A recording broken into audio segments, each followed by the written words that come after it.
Dreams, before we start, Yeah. Laura was like, I've been listening to some of the old podcasts. Mm. And I fuck with your beat that you guys used to use in the beginning. The one I used to Oh, that's be on the button. crazy. Really? He's like, so I flipped it for y'all. So I'm going to send it to you. Oh, That's- shit. That's a throwback. You ready? Yeah. Ready? Gazelle? Ready, Freddy? Ready? Yeah, let's do it. All right. Such a white person. Just say ready, bro. Ready? Ready, Freddy? That's crazy. The home. Yeah, this brings it back to the Candace days. Yeah, I'm about to say some hateful shit about women. Hell yeah. That's what they're here for. At least I am. We love them. Yeah. What are women really fucking good for? Yeah. Yeah, absolutely nothing. Yeah, go in the kitchen. You need to stop bitching. Yeah. So what? You spend all my money anyway, you lazy bitch. Oh shit. Yeah. It's Loetta on the beat with this motherfucking crazy flip. Damn. Yeah. Last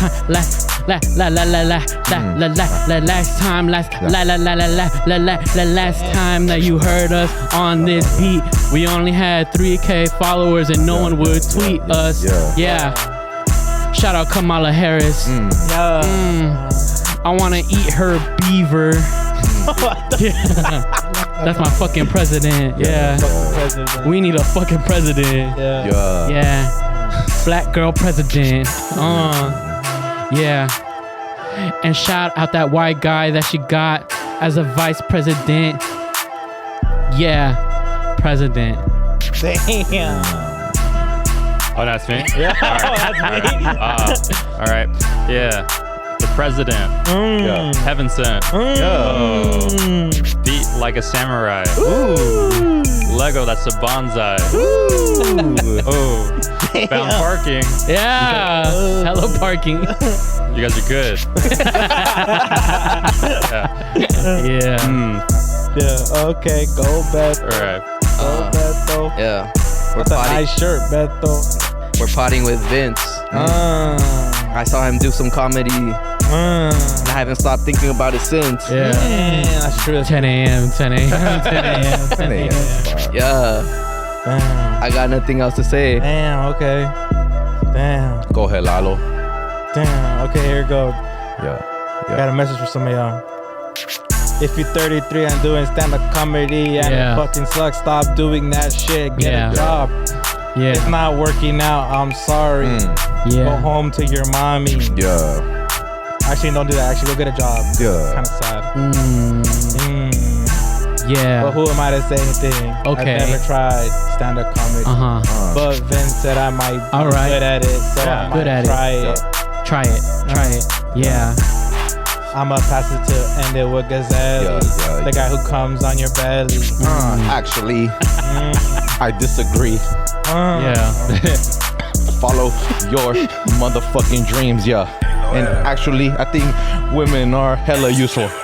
Sometimes. They deserve to do more things than cooking. Yeah. And also, like cleaning. I don't know. Yeah. Shout out to homie Jason. Mop the floors. Yeah. It's your boy INFINITEDRE from the AM till I'm motherfucking Z in the morning. Morning. It's your boy GAZELLE. That spells Gazelle. Who puts it on your belly? It is smelly. It's Beto, what's up? Yeah. Yeah. And we got a very special guest in the building.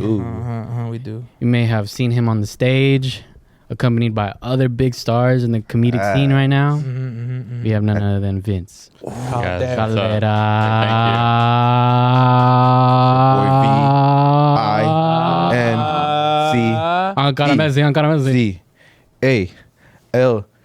VINCALDERA.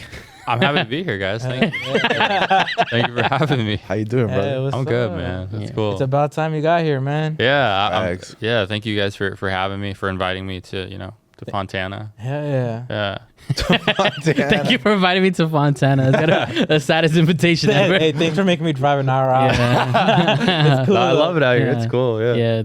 Yeah. There's a Dickie's barbecue like down there somewhere. Is You that, know? is that a good spot? Yeah, it's a really good spot. You know, that's where a lot of our racist meetings happen. KKK. Our Well, I'm glad you have a KKK. spot. You're not just like doing it wherever. Oh, we're Yeah. we're an organized Yeah. group You of think people. we did liquids or something? Yeah. No. But we're just a peaceful group of racist people. You know, Yeah. nothing wrong with that. Yeah, we're And you get some mac and cheese, like And you get a sick ass white hoodie when you join. yeah. Oh, that's cool. You're sick. It's Yeah. fresh. Yeah, That's it's fresh. cool.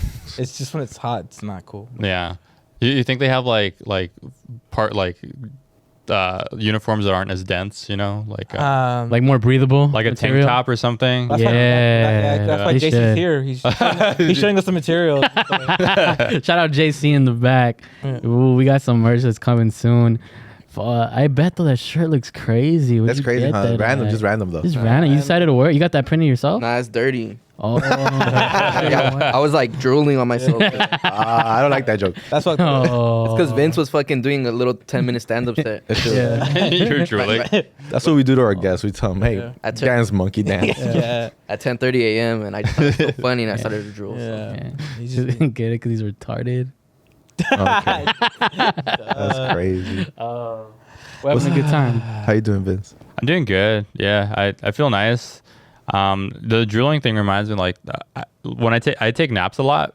Nice. You know, I like taking naps, but sometimes I will accidentally drool. You know. Yeah. Oh yeah. And I feel like ashamed when I wake up. I'm like, oh fuck, this is bad. Like in like school when you would knock out. You're a nap boy. I'm a nap boy, dude. I love taking naps so much. Well, yeah, I can see it lit up your eyes. Yeah, Start talking about naps. it lit me up. Yeah. What if we just stopped the pod and just took a nap? We just came back to What it. if we just took a nap on the pod? Just fucking 30 minutes of uninterrupted snoring. I think that'd be great. Dude, Johnny used to do that. Sorry, guys. Johnny was living our dream. Talking about Vince here. That's our We're talking- fur Yeah. baby. Yeah. What's the ideal nap? Like, how long is it? How long is it a nap until it's like sleep? Also answer his question first, but All right. I'm saying. No, fuck my question. Go ahead, answer it. I'll answer both. Also, no, man. yeah. Keep adding shit. I'm so stressed out. I gotta go take a nap. I'll hit you guys back in a bit. I think like 20 minutes is like a solid nap. I think Oh shit! 20 minutes is solid, and then I think 30 minutes is when it's sleep. No. Really? I think Yeah. that's too short. I think that's like, well, fuck. How many naps do you take a day? Well, I could probably do 2 a day if I had to. Yeah. Nuts. If I had to, I That's could, also yeah. very helpful though too, because imagine like a nap for me is like an hour, 2 hours. I think you After that, I think it's sleep. No, I like think 3 two- hours is already sleep. Two's you know? too much. But when you take a nap and you wake up, do you feel like rejuvenated or do you feel like shit? Because when I take a nap, bro, yeah. even if it's like 30 to 50 minutes, I'll wake up, I'm like, fuck, I feel like shit. Like initially when I first wake up. Yeah. After I do feel good. But like the waking up part, I'm like, fuck, I want to go back to sleep right now. I feel rejuvenated when I wake up. There's just if I sleep for too long, I'll get like that feeling where like you wake up and you're like, where am I? Like what's going on? You what know? Time, what time is it? What day is it? Yeah. Yeah. Who is this? Yeah. Who is that? This is in my car. Today's video is sponsored by SEATGEEK, like we all just fucking Let's said. go. Thank you, I'm SEATGEEK. very excited about this partnership. Hell yeah. too. With over 28 million downloads, SEATGEEK is No way! is the #1 ticketing app. There are more than 70,000 events every single day on SeatGeek, including- 70,000? including concerts, sports, festivals, and more. What? They put all the tickets across the web in one place to make sure you are getting a good deal. Each ticket is rated 1 through 10, so look for the green dots. Yes, sir. Yeah. Green means good, red means bad. That's true. Every ticket is backed by their buyer guarantee, and SeatGeek is the only site that lets you return your tickets ahead of the event with swaps. That's fine. Guaranteed? Guaranteed. With swapped? And you know we came through for y'all. Use the code PLP. for $20 off the ticket. $20? That's $20 off your first purchase with promo code PLP. at SeatGeek. And yeah, we want to Yeah. thank you. We want to thank you, SeatGeek. very Thank you, much. SeatGeek. We're excited about this partnership and thank you guys for sponsoring the episode. Yes, sir. Now let's get back to the episode, right?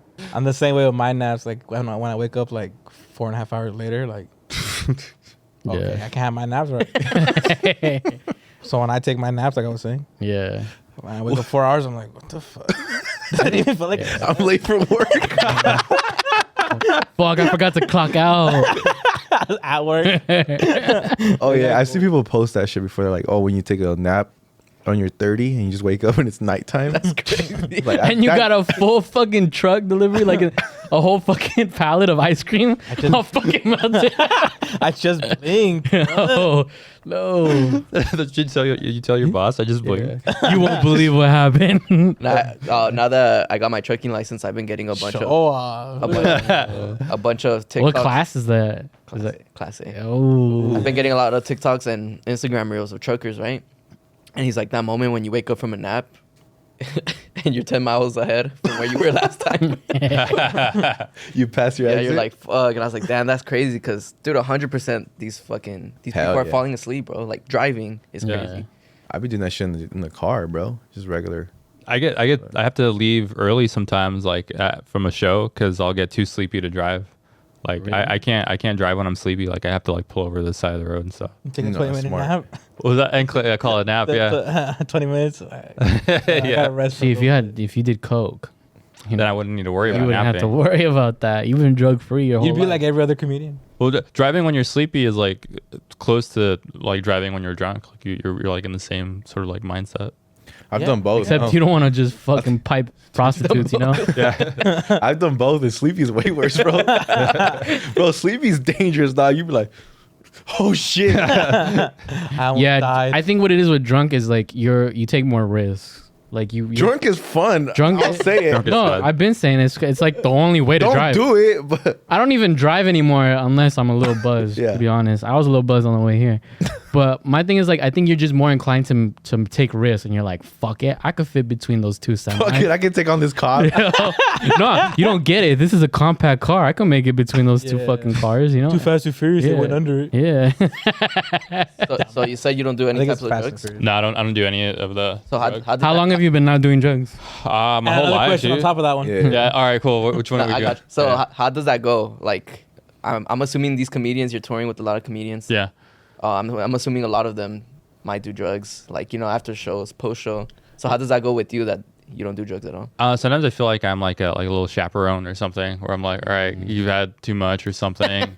We got to call it a night. Yeah. But I've had friends that have gotten like really drunk, and I have to just kind of like watch them and make sure nothing happens to them, or no one does anything weird. You know, like if a fan goes up to them and they're like, "Hey, XYZ," and I'm like, "We should get out of here. Let's get out of here." Yeah. I'll have to like call an Uber or something. Do they look to you like that? Like as the moral compass? No, not at all. They're like fighting. No, I'm gonna fuck this bitch.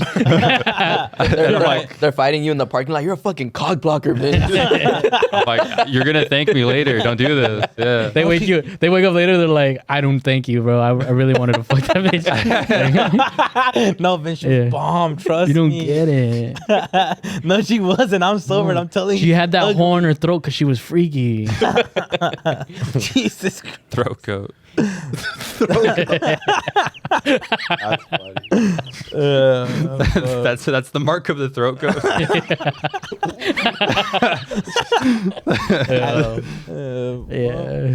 What was the second? What was the follow-up question? Yeah, there's a follow-up to that. It was like so it's like a no, I'm assuming. So it's I don't know. I mean, I feel like it's also interesting seeing how like other people act when they're like under the influence of stuff. And I think that also makes me consider like, would I want to be like that if I did those things? And it makes me be like, no, I don't want to do that. I've seen my friends on mushrooms a lot too, and they'll go like into like really crazy like laughing fits, like the Joker or something. And I'm like, I don't want to do that. I want to sound like I'm like devising a plan to like destroy the city or something. Destroy Gotham. Yeah, to destroy Gotham. It's a safe space, bro. We know cartoon shit, bro. Yeah. All right, cool. Oh yeah. He said, I don't want to look gay in front of y'all. Yeah. I'm like, yeah, you know the Joker or whatever. Yeah, dude. Some clown. I don't know. I don't know, something like that. Well, actually, two of us here are actually bronies. Really? Yeah. What does that mean? You guys like My Little Pony stuff? Yeah. Yeah. What? No. What? You don't know what that is? That's what a brony is. I didn't know what it was. No. Oh, well, that's what you are. Do I have to spell out the other brony? Guess. Yeah. Yeah. You're like Here I am. Yeah. So like Rainbow Dash? Or Yeah. What? No, Not a brony. I just like to stroke the hair. This helps calm you. Yeah. And sing the theme. It helps his autism. Yeah. It's like the brony thing has like a bad stigma to it, right? Because there's like You guys aren't actually. No. All right. Well, I was like, all right, they're being vulnerable. They're telling me what fandoms they like. Are you Brony? No, I know about all of I don't know. I know. We are too. I hate when that shit happens. And someone's like, I don't know. I don't know, fool. Yeah, that's funny. It's okay though, man. Okay. Yeah. Nothing wrong with it. I mean, unless you start like, just have a real affirmation for like carrots or something, then then it's kind of a problem. Yeah, then you become a horse. Yeah, that's exactly how it happens. That's trans. That's trans in a way. It's carrots and sugar cubes, right? Yeah. So what's the most fucked up you've seen someone? You don't have to say their name, but Not say their name. It'd be better.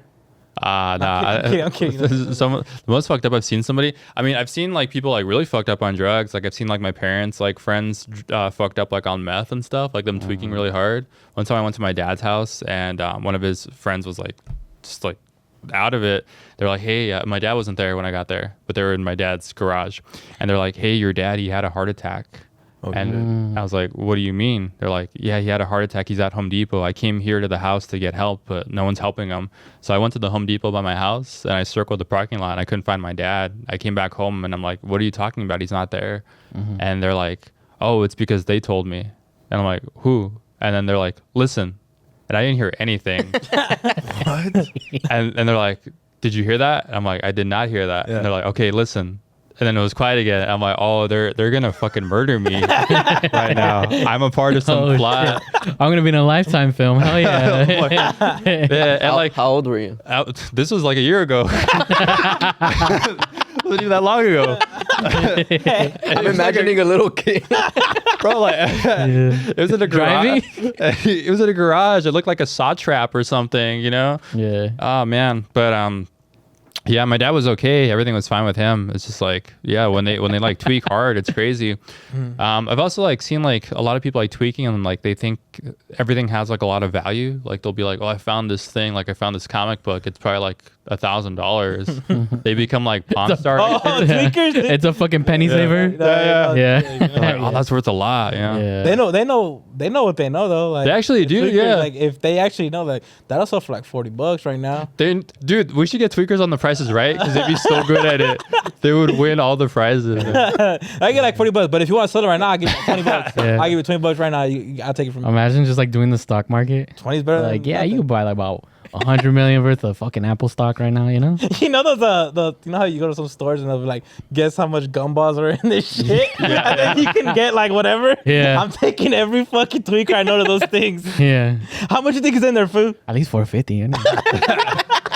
Whatever money, I'll split it with you. It's okay. The street value. I mean, this is more about the fun, you know? Vincent's dad's having a heart attack.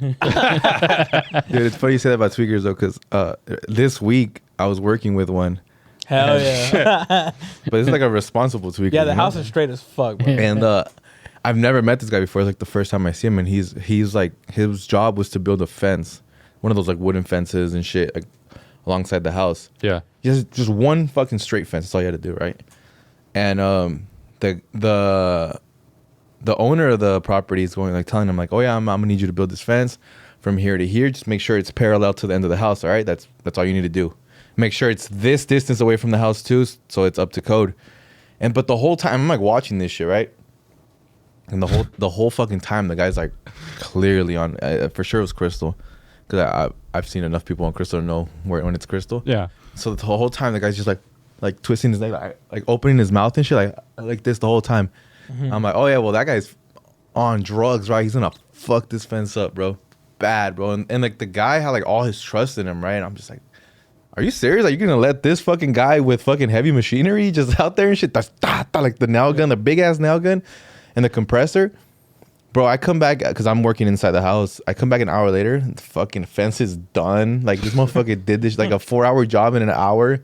That shit is fucking perfectly parallel, bro. And I'm like, ¿Ya acabaste? Ya estuvo, güey.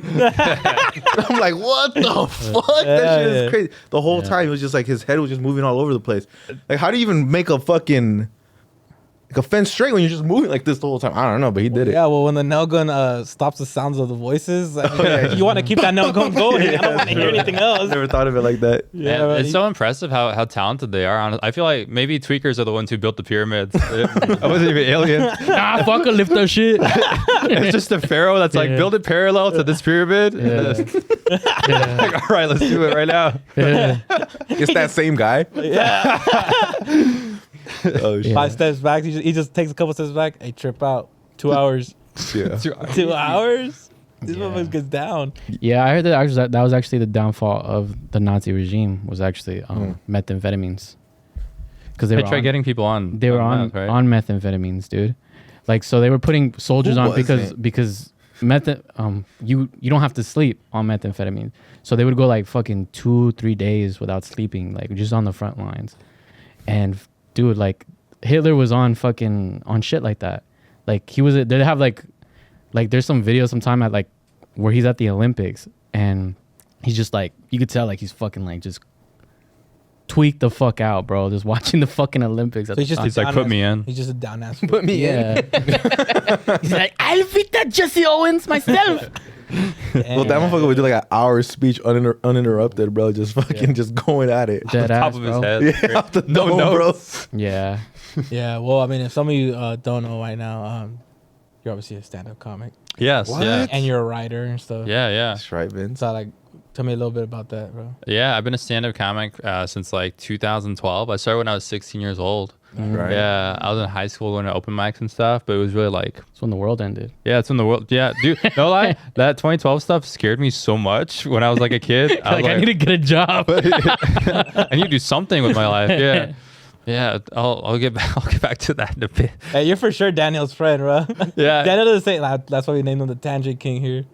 He's the funny thing about 2012. I'm asking about your stand-up, how you started all that shit. But I started when I was 16, and my parents would take me to like open mics, like basically like whatever it was within driving distance. So it was really up to them where I got to go up at. Oh, okay. I did like a lot of the alt scene. So like the alternative scene of like backyards and coffee shops and things like that, because I couldn't go into clubs like the Comedy Store or the Improv and such. So I kept doing that until I got into college, and then when I was alcohol and stuff. because of alcohol and stuff, yeah. But when I got to college, I really like went for it. So then when I turned 21, I started going to all like the other venues where alcohol was on there. Yeah, I've just been doing it for a long time. Been able to open for some people that like I really admire. I got to write for a show for this fool. You know, that was pretty cool. Yeah, I get to go on the road. It's crazy because like when you're starting out, you're like, I just want to do stand up. And then now being where I'm at, I'm like, wow, this is crazy. I get to travel and do all this stuff. All these avenues, they just kind of land on your lap, or like they're just there. It's up to you if you want to grab those opportunities. You have to really like ask for stuff too. Like I feel like sometimes people are afraid to ask for opportunities, but like just if you want to do like a show, like just ask to do the show. The worst thing someone's going to do is say no to you. But then it's like, if that one show says no to you, there's like 10 more in LA that you can ask, and just keep doing all those until someone is like, all right, now do this one.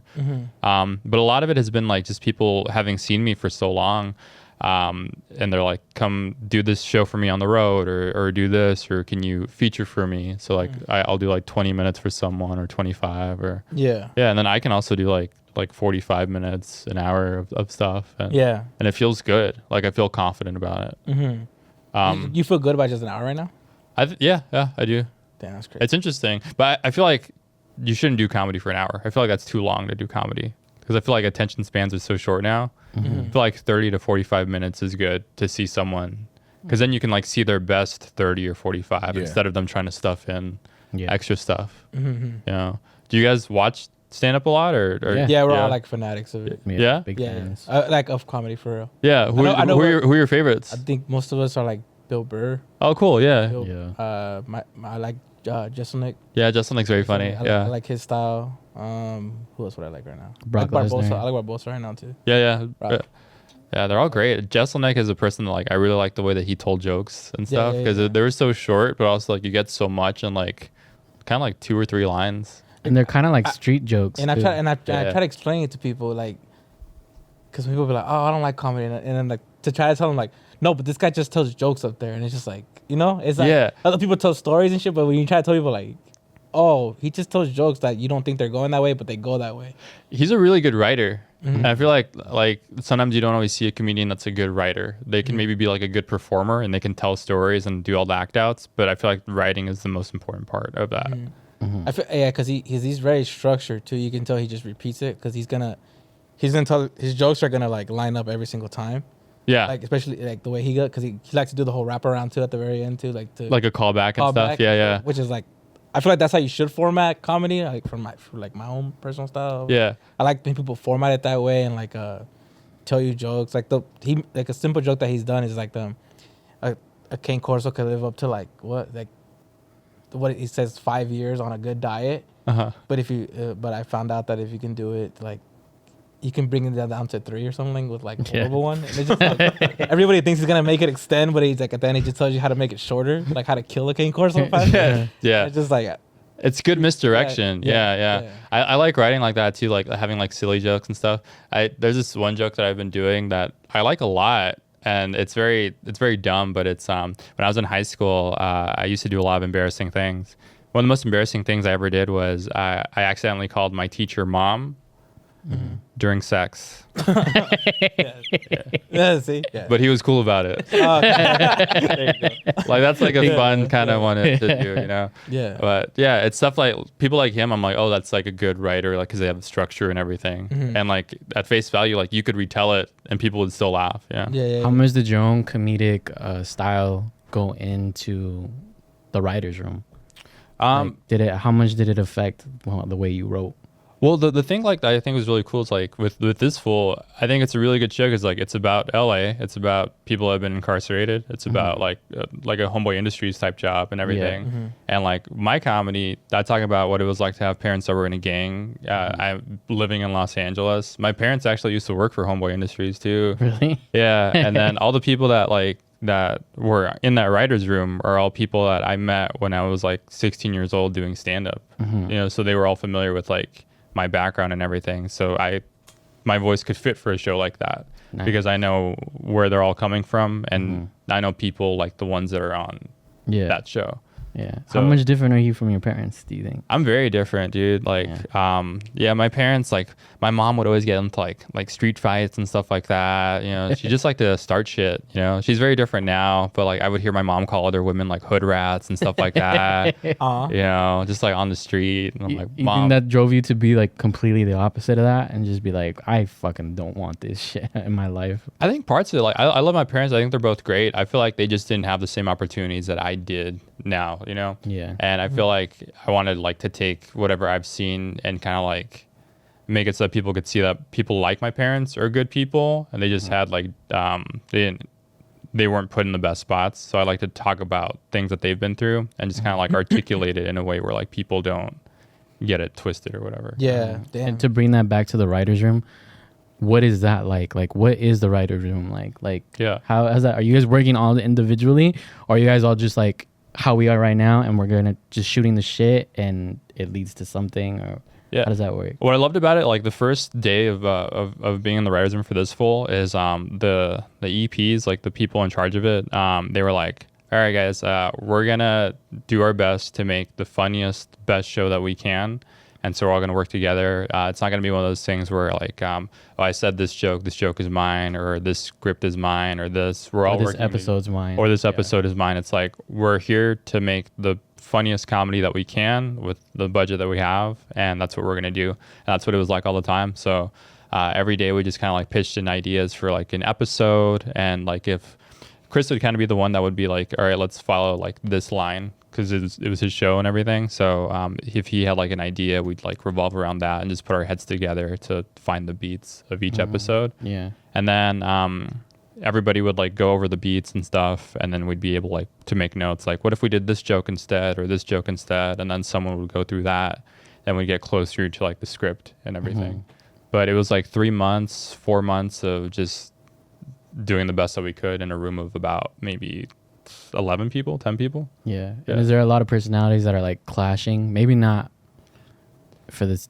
I don't know. I don't want to get you in trouble. No, when the thing is like there wasn't any of that because like if there was a bad idea, it's like all right, just move on. It's a shit idea. Get the fuck over it. So get over it. But then there's probably a point where like there's a dude who's just like on a fucking streak of bad fucking ideas, and you're like, oh, and you're just like, and you're just like, I don't want to tell this fool that this shit's ass again. You know, you know, like I do that shit to Gazelle all the time. But like I'm playing. If you had like if you had a really good idea that like or that you felt you had a really good idea, you just kind of advocate for it. You're like, all right, what if we did it this way, or this is what I'm trying to say instead, and that made it. Yeah, there's no bad ideas. It's just like get them out there. So like, no, there's bad ideas. There are bad ideas. Well, that's what I'm saying though. Like, but collectively, we're gonna tell you that it's a bad idea in the nicest way that we can. Yeah, exactly. That's what I mean. Like, did you ever have a bad ideas? I think there was like an episode. I think it's the last episode where like they break in and stuff, and they write something on the wall, and I did like a light pitch of like, what if they write it in human shit, and then the whole room did what you guys just did, and oh, you killed it, bro. And then one of the guys was like, that's disgusting, and then they just moved on.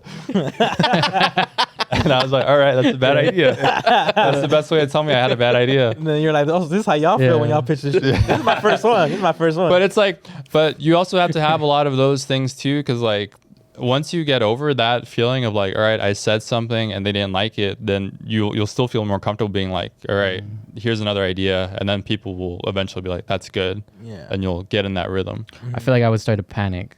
Like, oh, they don't like me. Like, I was like, fuck, they don't like the idea. Anxious. Especially if it was like something like that. It was like the last episode of a season or something. Yeah. And it's like, fuck, that's gonna stay with them because it was the last episode, you know? Yeah. So your time's up, buddy. Like, I'm kidding. It's what made it cool is like a lot of people in there were friends, and it felt nice. Okay. Yeah, it felt less scary. Yeah. It sounds like there's a bunch of good people in that room. Yeah. It's a bunch of comics writing, or just like there's just some are just strictly writers. Mostly comedians. Yeah. Okay. The dudes who were like in charge of it were Matt Ingebretson and Jake Wiseman, and they made the show Corporate on Comedy Central, so they already had experience on a show. Okay. Yeah. Got you. Are you looking to do more of that? Write shows? I would like to continue writing for shows. I think it's a cool experience. I really like animation. I feel like that's like a thing that I would like to explore more. You know, when I was a kid, I liked watching like Courage and like Grim Adventures. Yeah. Hey Arnold, stuff like that. The greats. Yeah, the greats. Because you like Cartoon Network. Then. Well, they don't make a lot of like children's horror now. Like, oh, that's like scary things. I like that sort of stuff. Things. Yeah. I love horror movies and shit like that. Man, I've heard you talk about it. You're a horror fanatic? I love it a lot. Yeah, I think because my grandma used to always watch that sort of stuff. When she would take care of me. That's nuts though. It's like my grandma used to do the same thing. She'd be watching that shit in the dark. That's funny. Like, and I was like, I'll be like, look at this bitch. She's just tripping out. She's watching like something crazy like the Texas Chainsaw Massacre or something, you know? My grandma always tells me when she's watching it, she's like, you know, this is based on a true story. It's like Alien. I forgot. You said some shit about like somebody used to, I think it might have been her too, watching show that's in English and tell you what was it? So my grandma likes to watch horror movies and then tell me then all the movies are in English, but she only speaks Spanish, so she ends up telling me what she thinks the movie is about. It's fucking hard, bro.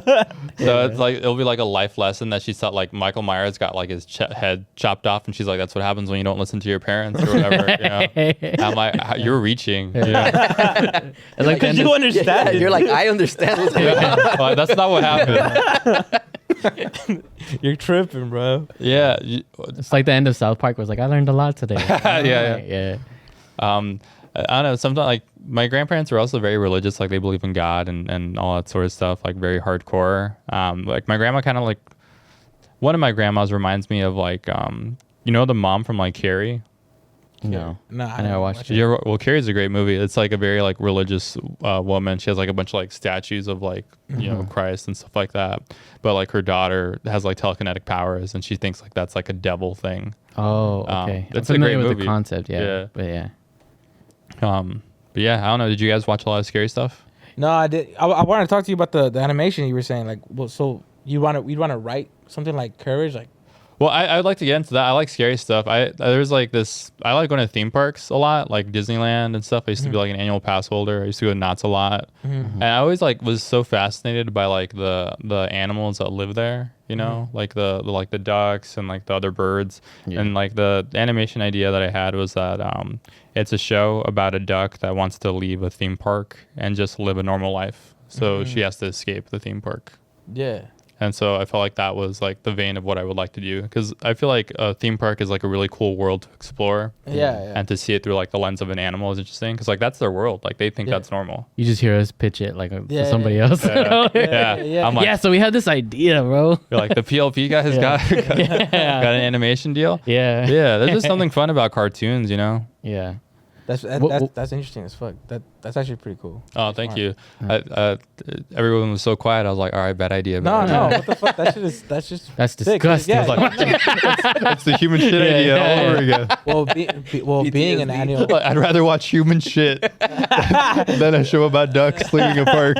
Yeah. No, because I didn't know where you were going with it. Though, like my thing was like, we're gonna make it like it's a scary process for them, so it would go with those obstacles, like kind of like courage style, like scary. Or I think like if you think of like each like, you know how like Disneyland has like Tomorrowland or whatever, like each land or each ride can be like its own obstacle, like a gauntlet. So maybe like there's like a haunted house section of the park. They go through that. That's like their scary thing. Or like there's like a like a Wild West part of the park. They gotta go through that. Frontierland. Like a Frontierland, yeah.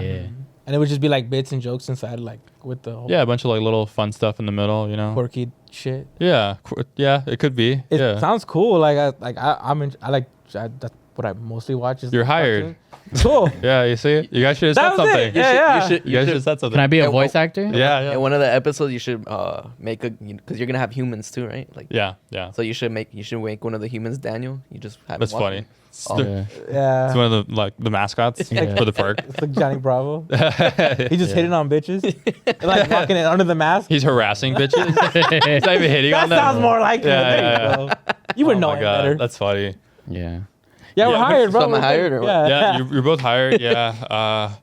Yeah, and then if you could just build stuff too, that'd be cool. Oh. Yeah. There we go. Do you guys like have something that like you want to like jump into? Like, is there like a creative field? Yeah. Like racism. Well, I think you'd be really good at it. Yeah, I'm trying my best. You know. I heard you before the podcast. Yeah. What did it even do? Yeah. Like I'm just trying to really, follow my passion. And it's hard because there's a lot. I mean, we're a minority now. That's how it feels. You know what's so funny about this though? Like, about you? It's like how does like a racist know like I want to take this full time? Like I want to be really good at this. Like when someone joins like the Klan or something, you know. They're like, I'm done just saying like bullshit to like restaurant workers. I want to be about it. About people that like are really get me. Takes to the next level. I want my horse is racist. I want to put that in some gear too. Like, you got merch. Yeah, you got merch.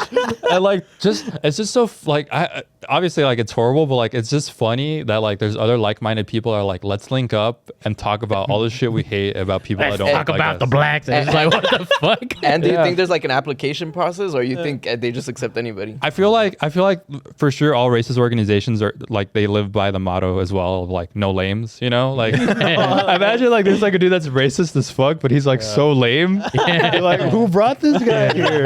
Yeah, he has the right mindset, but he just doesn't deliver the way we want him to. He doesn't even bring like stuff to the potluck. He just like works and plates again, huh? You're gonna be that fucking asshole. He forgets the uniform. He's like, I'm sorry, guys. Yeah. You see the flyer? It says no wall huggers. Yeah. Wall huggers. You go ahead and clock out for me. Yeah. Fuck. Have you read anything that's not because like obviously that's racist? Like, oh yeah. Have you read anything that's racist? Well, actually, I have this book coming out.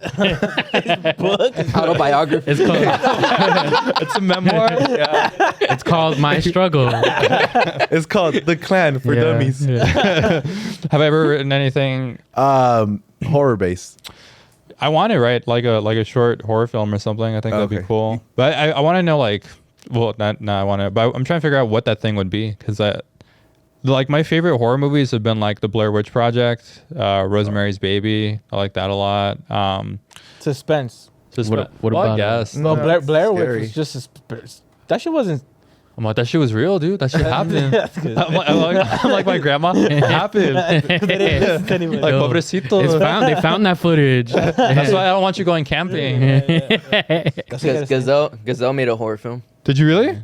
I did? Yeah, you did. With dreams in it. Yeah. Oh, yeah. It was fucking the Blair Witch Project. Yeah. That's actually what it was. It was him. Yeah. Big fan of your work. He did.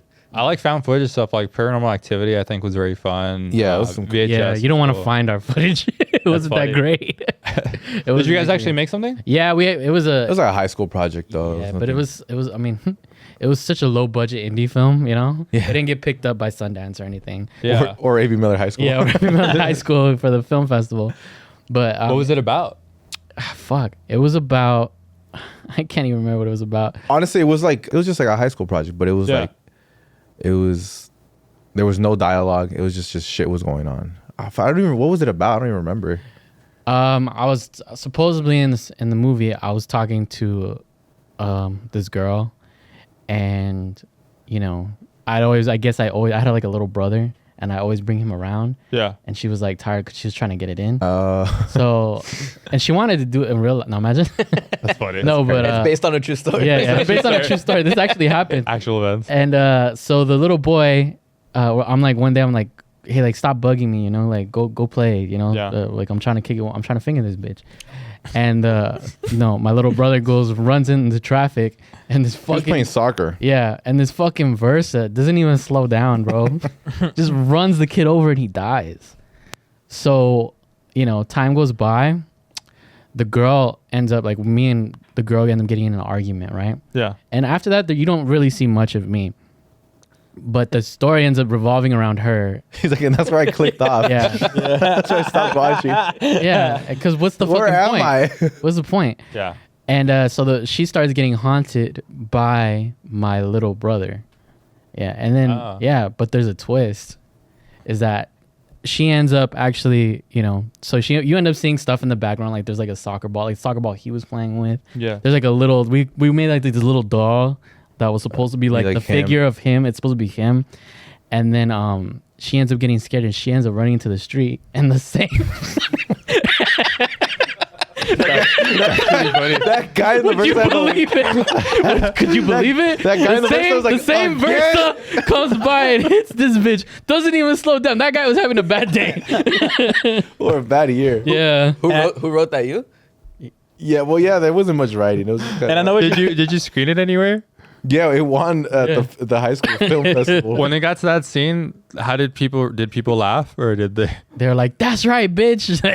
They were No, people were pretty hype because they were Yeah. like, "Fuck that bitch!" Yeah. Like people were like, it had like the opposite effect of like people weren't really scared. They were like, "Yeah, fuck her." That was justice. Oh wow. Justice in the streets. because that the day. whole thing was like she was like, "Bro, like why do you always bring your brother everywhere?" Yeah. You know? Oh, that's fun. And her little like, "Why you always bring your little brother?" And then this was like, "What? He's my little brother." And that would Yeah. get dome hit on the dome. Yeah. Yeah, I know what you're thinking. Like, No break. Also, it was like, what the fuck? But he's brought up my high school Yeah. project. Yeah. He's written shit professionally. Hey, remember that little shit you did? Hey, you should get him on this fool. Hey, remember that shit you did 15 bro. years ago? The driver is the soccer ball. You gotta rewrite it into a comedy. He makes it better. You're supposed to be scared. Yeah. I was gonna say, I know you're thinking like, who the fuck would sit there and watch that shit for 12 minutes? The girl's bad, so Oh damn. it held you over. Well, that's kind of like a thing that happens in horror movies. There's hot people in horror movies. Yeah, see, he was thinking. And you know what? I feel like yeah, hot people don't have enough bad things happen to them. So That's it's true. good that it happens in horror movies Yeah. because they have too much privilege. Nah, I never bro, thought about that. I got a lot of bad shit happening to me right now, so I don't know. Oh, that's true. Well, Yeah. He said good looking people. I'll pray for you. Yeah. Do you think there's hot people in heaven? Like, do you think there's like actual? No, I hope no, not a single person. Do you think they all go to like I hell? think they all go to hell because Jesus. I feel like if you're attractive, that's like a sin within itself. Because you're like having people lust after you. Yeah, Yeah. and that kind of leads to sin originally. You know? And I think we should have concentration caps for only attractive people. Fuck? For only attractive people. Only attractive people go. Well, maybe for Well, them, except you. oh, you're so kind. Yeah, Big man. ass orgy. What? That's what it would be. An orgy? Like it'd just be a huge orgy. It's a concentration camp. Just Attractive people are kind of a cult. pumping out models. No, all right. Yeah. You got it though, bro. That's disgusting. Anyways, If you're a hot person watching this, Yeah. Click off. Don't worry. Don't watch our shit. Don't worry, bro. You're good. you look at your YouTube stats, it all stops. It says Yeah. male 45%, female 55. Wait, no, that doesn't add up. Nah, you good. Nah, keep You already made 100%. No, because I was gonna. Oh no, because I was gonna say ugly 100%, but whatever. Whatever. You know what? Yeah. You just say Sometimes you just try shit and it just doesn't work out. The good thing is that I edit this, so see ya. That's good. I like that. See, I'm about to kill. You're gonna ask something? Were you, I don't remember. I was gonna ask you, Dude, what are thumbtack was in my ass, bro. Why is there thumbtacks on the seat? Got him. That's why. Our prank cam. No, it's a prank. It's a prank, bro. It's a prank. Yeah. You ever seen a movie called The Darkness Falls? No. No, it's this movie that revolves around like a movie. almost like a tooth fairy, but it's supposed to be like the representation of the dark. You know what's fun? Someone not that long ago in Reno told me about a movie about a tooth fairy. Yeah. Yeah. But it's like it's supposed to be like pretty much fuck, how do I say it? It's supposed to be the tooth fairy, but the idea is that it's the representation of like darkness, so it only lives in the shadows. So the only way it can get you is if it's in the dark. I think you should watch it. I'll check that like out. from 2003. Oh, it's the So- early 2000s movie. Yeah, and it was actually a really good movie. It scared the fuck out of me. It made me scared of the dark for like, I want to say like till today. Damn. I'm still afraid of the dark and dark people. No, So- I'm different kidding. I'm kidding. So when you watch movies, are you like super hyper focused on the writing? Like, are you like just thinking about the writing, or do you watch it like a normal person? I sometimes like I'll look at the writing and stuff. I watch when I watch horror movies. I'm like this. I'm like With a notepad and shit. yeah. No, they really cook with that one. God. I I feel like I like looking at like how they get to all the scary parts, like with the setup and stuff, kind of like a joke, you know, where I'm like, if I can kind of anticipate where it's going, then I don't always like that. I like a movie where like afterwards I feel scared and I want to like re-examine the way that I look at certain things. Like you like being scared. I like being scared. The movie It Follows. Have you seen that movie? No. It's a really good movie. I think you'd all like it. The whole premise of it is there's this entity that follows you around until it kills you, and it can look like anybody that you've seen in your life. The thing with this entity is like you pass it along to another person by having sex. So if you have sex with someone, that entity is going to follow them around until it kills them. Then it'll go to you. So you have to keep passing it along to people Like to a get rid of STD. it. Kind of like an STD, yeah. Oh shit. Like that movie was very scary and it had a lot of suspense and everything. Yeah, and he's that's like, I gotta stop fucking people. yeah. I've never haven't had sex in. Like that's a really good movie that I enjoyed, and I was like, oh, like the monster wasn't something I've seen before. The way that people are dying isn't something I've seen before, and it felt scary because like it felt like it makes you like think about people in a different way sometimes. What's an example in the movie of like somebody dies? How somebody dies?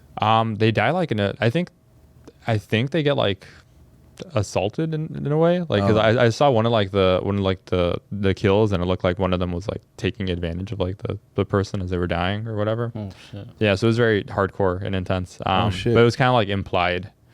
You know what that reminds me of? You ever heard of that thing? I forget what it is, but it's like, would you take $1 million or some stupid shit like that? Or a snail. I'll suck The it. snail. Is it the box thing? Or? No, it's the snail thing. It's like, would you take $1 million, like whatever quantity of money it is, but a snail has to follow you for the rest of your life, and if it catches you, it kills you. Have you heard of that? Oh, that? No. That reminds me of that. It's like, It's so like a would you take the money, like the large amount of money, but the whole time it's like, if this snail fucking catches you, it's gonna. So you just got to be like constantly moving around. Yeah. But you would never feel safe. Yeah. Yeah. You know? That's why. Yeah. I feel like. Would you take the money? That's it. But I like taking naps, so I might catch. Yeah, you're gonna get caught. Might the catch first you. day? Imagine 5 days in, it's just like, I got this motherfucker. He's gonna take a nap at 2 and at 4. All right. Also, how would a snail kill you though? Also, plot twist: the snail's turbo. So they'll figure it out. that would catch you immediately. Can't you just fucking take flights everywhere? Like, I'm a flight. You wouldn't even need to though. It's a snail. You know, like it moves super slow. just to But it's magic. Not turbo. It probably moves at the pace of a snail, but the idea that it's always gonna maybe it'll always be within a perimeter of you. Like you never know. Yeah, like you're like in the middle of a date and you're like, oh fuck, you see that motherfucker over there? You're like, oh shit, I gotta go. Get out. That happens and it follows. Why don't you just? Yeah. You know what's a scary movie that actually it's not scary, but it changed the way you looked at things was Final Destination. That's got to be one of those movies that I don't go into tanning beds. I don't drive behind fucking trucks full of lumber, like fucking of wood. No roller coasters. No one can drink roller coasters. I do, but I think about it. I'd be lying if I say I don't think about it. Or I'll be looking at like when you're in line. And I'd be lying if I told you I don't think about it. The roller coasters. Yeah. I'd be lying. Yeah. You don't drink water bottles in your car? Oh, that's because you get stuck in behind a brake. Oh yeah, like I don't put stuff behind my seat. I put it behind my girl's seat. But sometimes if she's driving, I put it behind the driver's seat. Yeah. Do you guys think that if you had like a vision like that you would actually tell somebody, or would you keep it to yourself because you think everybody would think you're crazy? I don't think I would believe myself. Oh, okay. I think I'd still get on the plane. But you'd believe it after a few times that it happens. No, because it only has to happen once for me to die. Nah, that's the point of Final Destination. They get a vision, and in the vision, they die themselves. Have you seen the movie The Knowing? Is Nicolas Cage in that? Nicolas Cage. It's like a numbers. Yeah. Movie? Yeah. I haven't seen it. Is it he like predicts the end of the world or something? No. Like that, so have you seen Shrek 2? I don't want to spoil it. You can spoil it to me because like I like seeing how they get to that. Okay. To that part. No. So everybody. Skip ahead. It's an old ass movie. Cover your ears and say la la la. Like 2010 or something. The people listening. I don't know. It's a really good movie. It's just basically it's like aliens or something. Spoilers, dude. Just they something is whispering in your ear. I think aliens. Yeah. They're whispering in this little girl's ear, Nicolas Cage's daughter, and his son. And so it just takes over you, and they just start like writing a bunch of numbers, and they can't stop. Once they start whispering in your ear, you can't stop writing numbers, right? Like until you die or something. No, until you finish writing all the numbers. Oh wow. So it started with this girl, and she started hearing voices, and she started writing all the numbers, whatever. And it got to the point where she couldn't stop, and they were doing a time capsule. So then 50 years later, Nicolas Cage is old. He has a son. The son opens the letter, and it's just a bunch of numbers. He's like, "What the fuck is this?" And then all of a sudden he starts hearing whispers in his ear. Oh wow. And then so Nicolas he takes Cage or the son? His son. Okay. And then so his son takes that paper home, and Nicolas Cage is looking at it like, what the fuck? Why the fuck did this girl 50 years ago write a bunch of numbers? And he's like, whatever. He's just like staring at it. He just puts it to the side, puts his drink over it, and then you know how his bottle started sweating. So when he picks up the paper, it circles like it says like 9/11/2001. He's like, what the fuck? That's crazy. 9/11/2001. That's the Twin Towers. That's just an example. That's not exactly. Yeah, of what it like predicts. And he's like, but that 9/11/2001, that was like 50 years ago. That hadn't happened yet. So he starts writing all the numbers, and he starts looking at like separating them into dates. And he's like, what the fuck? This happened. This happened already, and then this is gonna happen. It's like, nah. You're like, no way the Chiefs are gonna win the Super Bowl. And then back to they gotta be wrong about that. Taylor Swift is gonna perform. No way. Yeah. So for example, like then it gives you the altitude and latitude, so he knows the location where it's gonna happen too. Yeah. So he's like, well, this is gonna happen tomorrow. Like a plane is gonna crash in this location tomorrow. So he goes, and boom, the plane crashes. And he's like, what the fuck? So then he goes to the next day, and he's just trying to prevent people from like from the catastrophes. Yeah, but then he realizes he can't, and then at the end, the snail catches up. Got him. At the end, it's like 2007, and it's actually the Ghost Rider movie, and it's like, oh, it's the end of his fucking career. Yeah, but at the end of all the numbers, that's EE. So he's like, what the fuck is EE? Oh shit! And then so he's trying to figure out. He finally realizes EE means everyone else. So the whole world. Oh. Oh wow. Yeah. I find comfort in that. This reminds me of earlier when you said 2012. I remember seeing like those the Rapture billboards. You know, they'd be like, "Hey, the world's gonna end" and stuff like that. Save yourself. And when I was younger, I was afraid of that stuff because like I didn't know better. You know, I was like, "Oh, that's really gonna happen." You know, and so like no lie, for like a week before, I was like, don't jack off, don't do any of that stuff. Like it's Christmas. Yeah, I'm like just like in that worst, if it doesn't happen, you can do it again afterwards. Yeah. Just don't do it for a week, because I thought that I thought it would mean something if I tried to do something that was like self-control like that. I remember.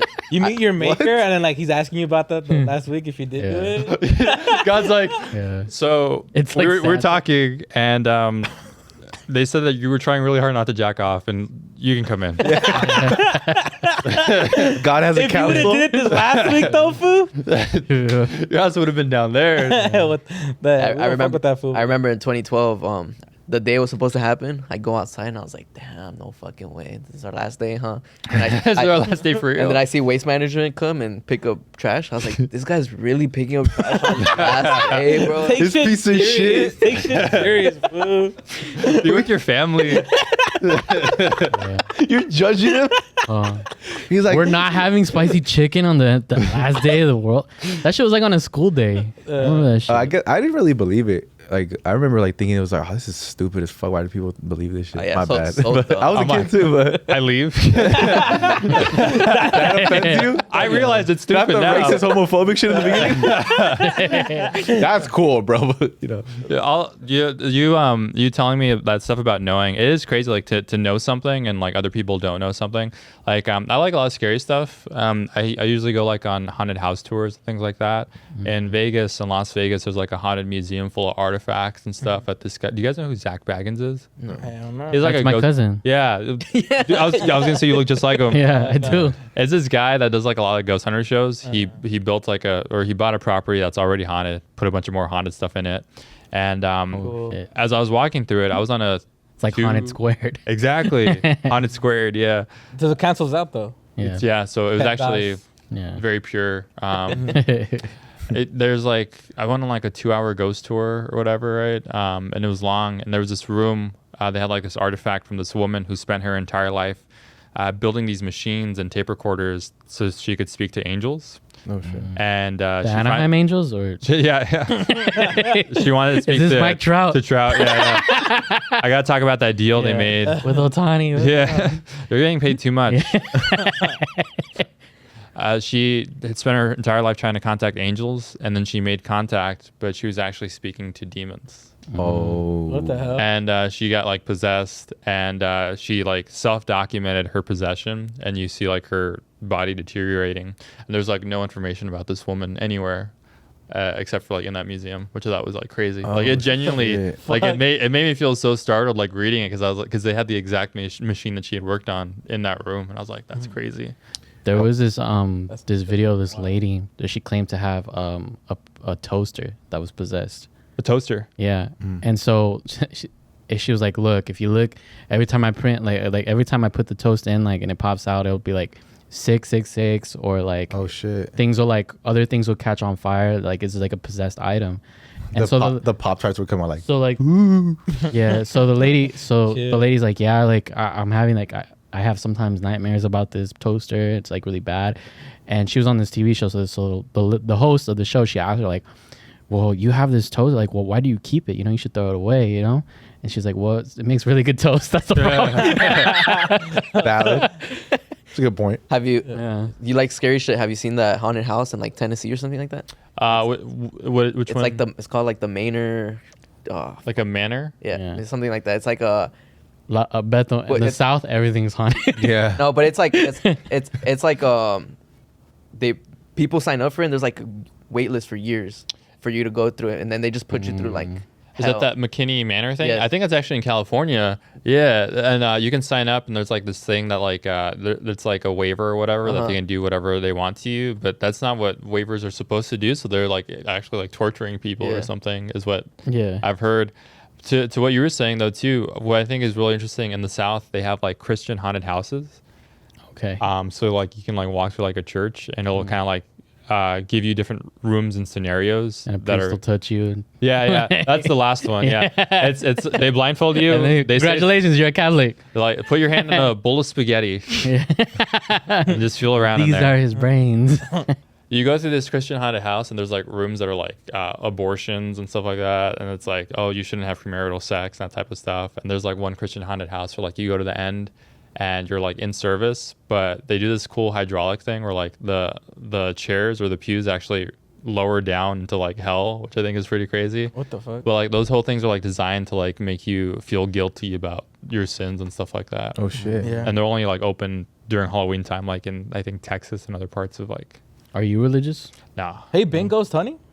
I don't think I'd go that far, but like I would maybe like explore stuff, but not like buy equipment.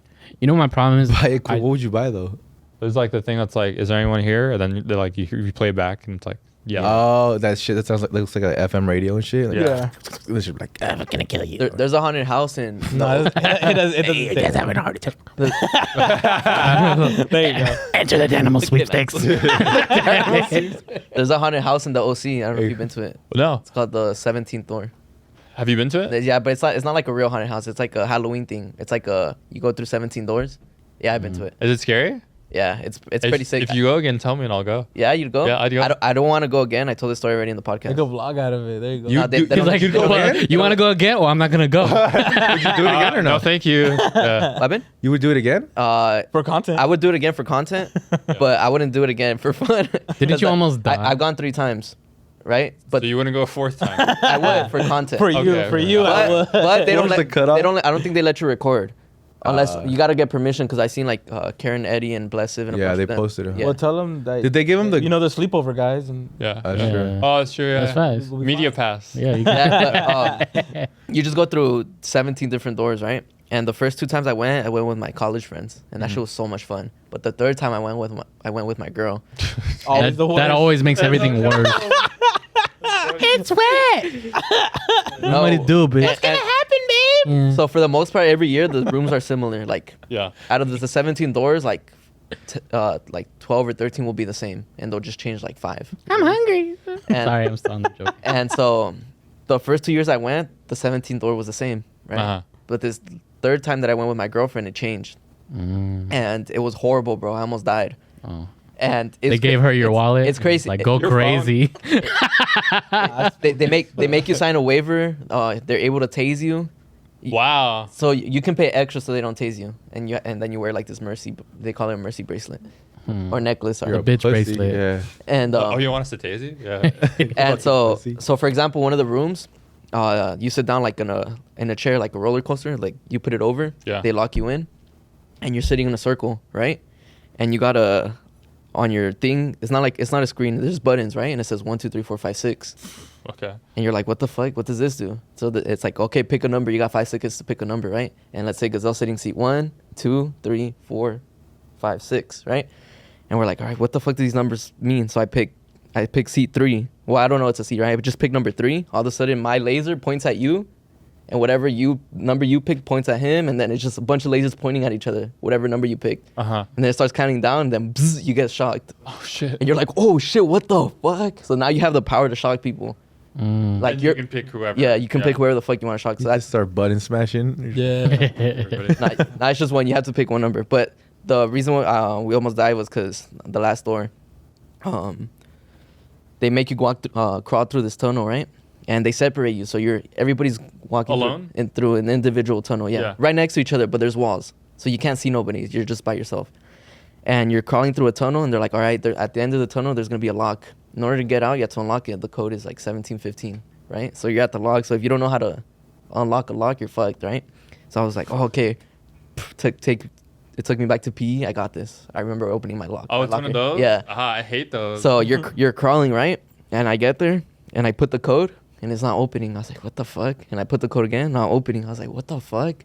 All of a sudden, water starts to rise. No. And I was like, what the fuck? That's crazy. So I keep doing it, right? Yeah. And no, it's not going. It's not budging. And all of a sudden, the water's like to right here. And I was like, okay, I don't think it'll go higher, right? Boom. It goes higher. And You're underwater. I'm underwater, and I wasn't expecting it. I wasn't ready for it. So I didn't get like a deep breath or anything. And it stays like that. You stay like that. I'm like over here like panicking, fucking trying to pull on the lock, and like nothing, right? Finally, the water goes down. Like I was literally on my last breath, bro. I was like, the water comes down, and you just hear everybody go. That's insane. And my girlfriend's next to me. So the whole time I'm like, I'm about to drown. I'm thinking, holy shit. Yeah. Like, what the fuck is my girlfriend going through, right? And Like, I I'm just hungry. so, Complaining about the dad. Bring us here. It's wet. yeah, so then I scream out, Babe, it's wet. What am I supposed to do? I scream out, are you okay? And she's like, yeah. And then boom, the water comes right back up right away. Wow. And I'm like, nah, I'm about to die. I didn't. I'm about to die. I have no more breath left. You get me? And I'm seriously like, I was literally ready to say goodbye. And then finally the water comes down. I'm like, and I'm like, fuck. Like you just hear everybody like on their last. Everybody was on their last breath, bro. It's like torture. Yeah. And then finally, the water goes all the way down. The cage opens by itself. And everybody's soaking wet. Was there no way for you to actually open? No, there's no way for you to actually get out. Dead ass. In some situation like that, I just start jacking off. Like I need to get one last out before I fucking take my sorry ass to hell. That's what I was gonna say. This is some guy in the background watching on the cameras hard as fuck, bro. Dude, how funny would it be though if we all went with Vince, but we're all in scuba gear and an oxygen tank? Come on, this is so weird. Why are you guys dressed up like that? What? This is just what we wanted to wear today.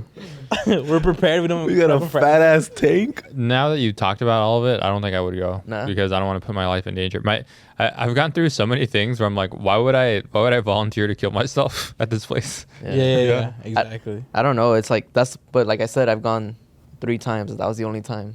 That was the third time. Yeah. They just pushed it a little far. Yeah, they that just time. pushed it a Yeah. little too far that one. But I would want that, low key. It's like put me through a near death experience. Well, then you'd have a story. You'd be like, one time. 17. One time I paid $125 plus tax. Nah, it's like $20. That's 20. Wow, it's $20. That's pretty. It's almost That's a died. good bargain. Maybe like 30 actually, but yeah, it's not too expensive. To almost drown you? It's in I'd pay Fullerton. 30 I think it's in bucks. Fullerton. For that haunted house thing that I went to, I did the RIP experience, the access thing, and it gave you more access to like scary rooms. So they'd be like, yeah, all right, for RIP members, you can go downstairs and look at this haunted mirror, but don't stare at it for too long because you might get possessed. It's happened. And it just feels like you paid more to like be in more danger. That's cool though. RIP instead of VIP. Yeah. You got a T-shirt too after. That's the one that's what you held on to, what he was talking about. Yeah. Oh, they did the VIP, but RIP. What made you love like the horror shit? I think I think there's just something interesting about it. I think like there's something interesting about stuff that feels like mysterious or unknown, that sort of stuff. I don't believe in like ghosts or like demons, but I just feel like all like those stories are very interesting, and I think they come from real places. So I think like to see something that people believe is real is interesting to me. That's interesting. That the way you see it though is interesting because you're like, oh, I don't think it's real, but it's still fascinating. Yeah. Like, it's That's how I feel about Joe Biden. that's Yeah, kind of like guess it's in like person. fiction in a way. It sounds like you were just. Well, from what I've. It's like liking Harry Potter, no? Like Yeah, I guess like some stuff, yeah, like that. Yeah, like liking Harry you see Potter. it more as like for the story and shit than you do for. Well, there's also like a lot of like real history attached to that sort of stuff. Like when I went to New Orleans, I did a lot of ghost tours there, and you learn like about like the culture of that place. Like there's a ghost tour that I went on that was in a cemetery, and you basically just break into a cemetery. But I learned like that the cemeteries, like there's more value in like burial plots than there is actual real estate. So if you have like a burial plot, that can be more valuable than a house out there sometimes because it's so rare to like have that. And just learning about like how different customs and stuff. And people are always gonna die. Yeah, Like, yeah. It's like a business that It is a really big business. yeah, because that's not going anywhere. We're all gonna die. Like It's funny because we're working in East LA, and there's a cemetery like right in front of the house that we're working at. And I told my uncle, I was like, "Oh, would you stay the night at that cemetery?" He was like, "Fuck yeah!" He's like, "That looks easy. That looks like a park. Like, look how nice it is." And it's like a big ass cemetery, but like it's like they have like it's like well kept and shit, and it's like really nice, bro. It's like they got big ass shrines, and I don't know if shrines is the right word, but they're just like temple looking things and shit. Like they're sick. It's like rich people who die there, I guess. They bury rich people there, and he was like, "No, fuck yeah, I would love to stay on one of those in the night. That's not even scary." He was like, "In Mexico," he was like, They're not kept up. "Hell no," but he's like, "They're creepy in Mexico." And I'm Really? like, All right, one thing that we had to do when we went on those cemetery tours is that when we leave, we have to walk backwards out of it. So the thing is like, so a ghost doesn't follow you home. Is like shit. that's the saying. It makes you backwards compatible. Yeah, exactly. like a PS2. Like a I- yeah. So you don't believe in it at all? I don't think so. I mean, I think I might have had like some experiences, but I feel like I don't want to like believe that they're ghosts. So in a situation like that, would you not care and just walk normal, or like the? I still do it because I'm like I don't want to take a risk on it, you know. Yeah. Yeah. So you kind of believe. I get it's also like one of those things where, like, you go into someone's house and, like, let's say like they're praying and stuff, and maybe you don't believe in it, they'll still do it. You close your eyes and hold their hand. Yeah. Like when they put the food in front of you and you're like, and they're like, all right, let's pray. And you're like, oh, Damn, we're really doing that? I'm fucking starving. This dog. bullshit.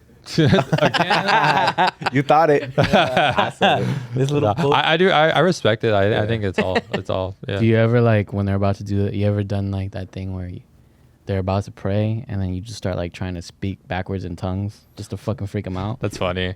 No, Like they just say a prayer and they'll start talking, dear God, Mr. Jesus, you know, and then you just go and just fucking freak out their He's grandma or done something. that. You know what I love about like those movies, like have like exorcisms and stuff like that, is like how good demons are at talking shit to like people. Yeah. They'll be like, "Oh, you fucking virgin" or whatever to like this 80-year-old priest. They're like, you know, Fuck me. yeah, your mother sucks cock in hell or whatever. And I'm like, wow, dude, this demon knows the language. It's just fucking demon Bill Burr. Like, He's fucking murdering for 15 minutes right now. It's a roast champ. It's a roast. Yeah. He's just chilling. How many siblings do you have? I'm the oldest of 4, 4 so siblings? I have 3 siblings. What are your siblings like? They're cool. We're all kind of like similar.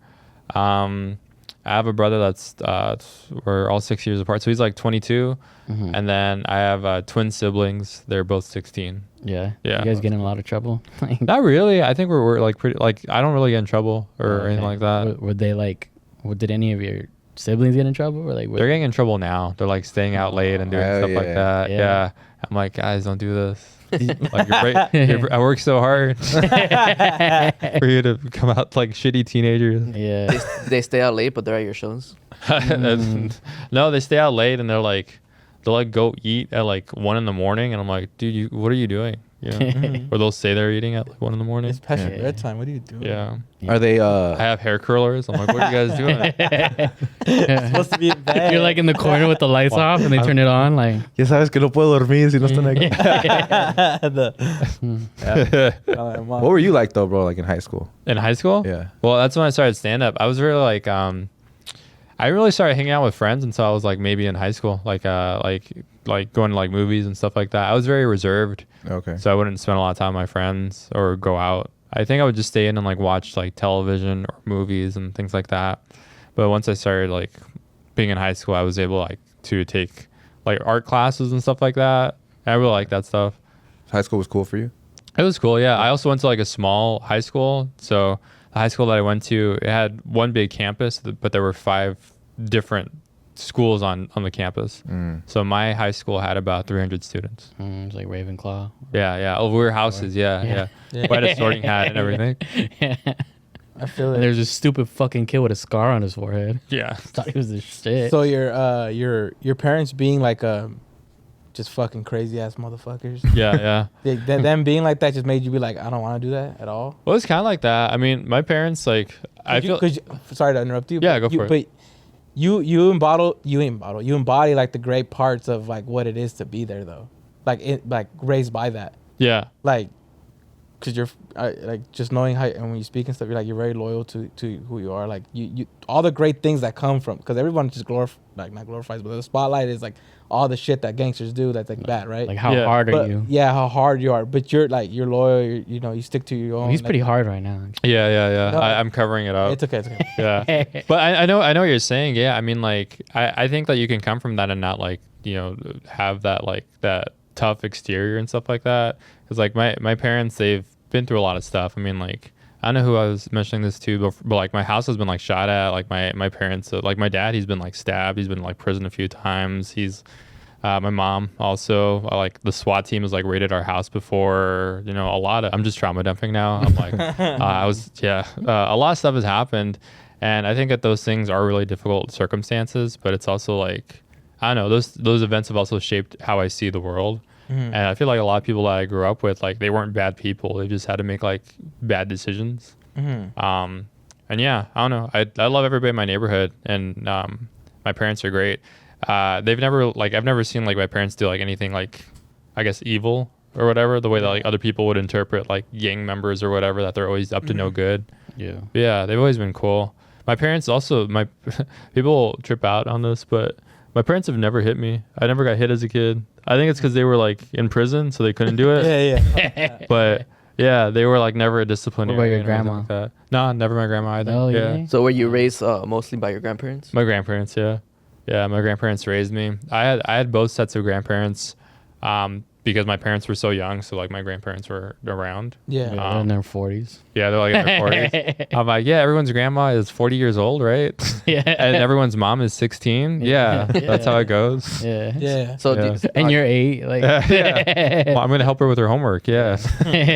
you said you and your siblings are all 6 years apart? Yeah, well, I like to joke around that it's the same amount of time like between each of my dad's releases from prison. Like every time he gets out, I get a new sibling. So do you think like are your parents still like that, or they changed? They're not going back to prison?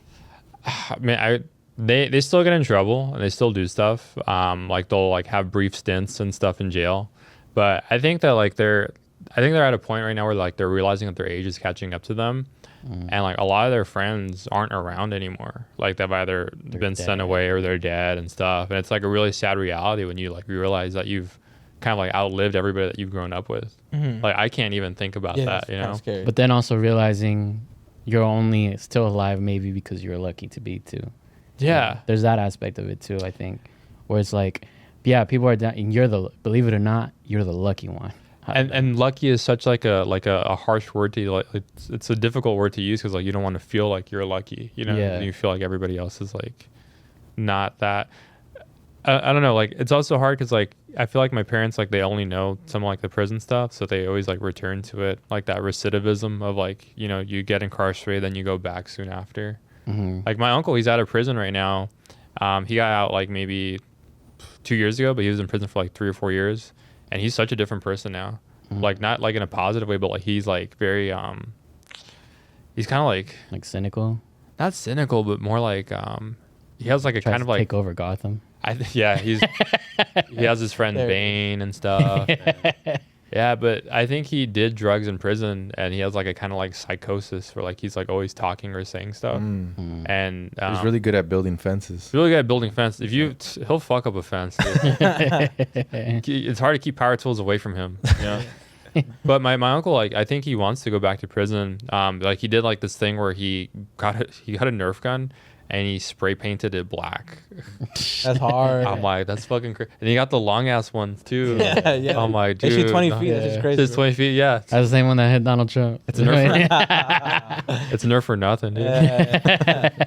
Old Donnie. Well, I think sometimes they kind of feel like they're a little bit scared of what the real world outside is because they haven't built anything outside, like outside. So they're like, I'm gonna go with what I'm comfortable with and what I'm familiar with because I don't know what the fuck credit is, or I don't want to I haven't had a jump start like other people have to establish a life. That's the thing that also sucks is like there's so many like barriers that are created for people that have like, I mean, already like for people of color, but also for like people that have been in prison. Like it stays on your record. You know, it's hard for you to get a job. The jobs that you can get are low wage jobs, and it's just like you're stuck in this cycle where like, you know, if the only way I can make ends meet is like if I have to steal, if I have to do this, or if I have to do this thing to this person, that's the way that I'm gonna get by because everything else is set up for my failure. And that's the part that sucks. You know, especially when you know someone is capable of doing so many amazing things. You're like, it sucks that people are setting these barriers. Yeah. Have you guys ever had anyone in prison before? Yeah, my brother was in prison for a little while. You know, and he also like I'm gonna give him his credit because he's way better now. You know, it's been a few years. He's off parole now and stuff like that.